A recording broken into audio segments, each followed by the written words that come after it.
কি শাক হয়েছে তিতিলানি নাই নাই করে কেমন হয়েছে সব নাই নাই করে ফ্রেশ আর আস্তে আস্তে আস্তে আস্তে এই দেখো আমার তো বাবা আসি কিলা দেখেছো দুষ্টু বুড়ি আয় আমি রান্না করছি আয় যাবি না ওর কাছে একদম পুতুল খেপি আচ্ছা আমি আজকে বানাচ্ছি চালু কারি অদ্ভুত জিনিস চালু কারি কী লাগছে বলি হ্যাঁ ভাজা বেসন 1.5 চামচে চামচের সাইজটা আমি দেখিয়ে দিই দাঁড়ান এরম বড় চামচে ঠিক আছে 1.5 চামচ মাম্মা শুয়ে আছে দেখেছো তো গেট আউট আচ্ছা ওই যে চালু কারি এবার এই দই বেসন ওকে আর কাস্তুরি মেথি আর হলুদ দিয়ে এটাকে ভালো করে ফেটিয়ে রাখতে হবে কারণ দইটা আমি অলরেডি ফেটিয়ে রেখেছি খানিকটা এবার বাকিগুলো দেবো দিয়ে ফেটিয়ে রাখবো দিয়ে তাওয়া গরম করে বা তাওয়ার যার যেটা সুবিধে তাটা গরম করে রসুন পেঁয়াজ আর জিরে লঙ্কা ফোড়ন দিয়ে ভালো করে ভাজতে হবে দেখতে থাকুন হ্যাঁ খিদে পেয়েছি জানো 1:30 বাজতে যাচ্ছে তো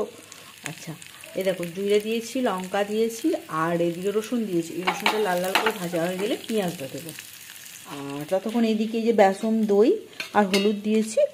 আর কস্তুরি মেথি দিয়ে ভালো করে ফেটিয়ে নিই হ্যাঁ ফেটাই তো এই দেখো এবারে আলু পেঁয়াজ সব একসাথে ভেজে নিচ্ছি এটা লাল লাল করে ভাজা মানে চাপা দিয়ে ভাজতে হবে তাহলে তাড়াতাড়ি সিদ্ধ হয়ে যাবে আর যদি পারেন একটু জল দিতে পারেন